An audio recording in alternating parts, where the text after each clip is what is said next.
Mwenyezi Mungu Subhanahu wa Ta'ala anasema wal 'asr innal insana lafi khusr.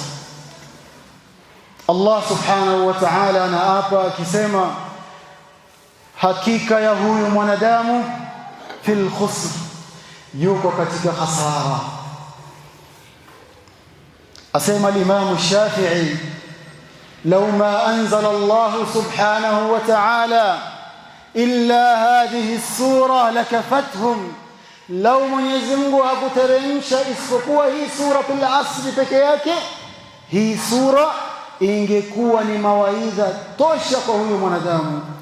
Hakika ya wanadamu wote wako kwenye khasara, lakini Mwenyezi Mungu Subhanahu wa Ta'ala kwa fadhila zake nyingi akaanza kufafanua ni kina nani hawako kwenye khasara.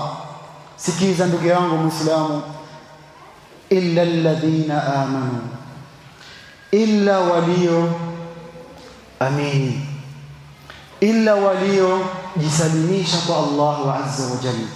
Lakini imani haiji na huwezi kuifikia illa bililm, illa kwa kuisoma na kujua. Wa amilu salihat, na wakaitendea sasa ile walioijua.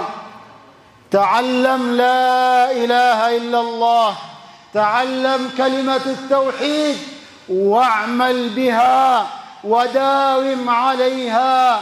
يقول الله تبارك وتعالى ولا تموتن إلا وأنتم مسلمون. tusomeni dini yetu ya lahibba, tujueni kalima hii na neema hii tuliyo ndani ya Uislamu kwa kuisoma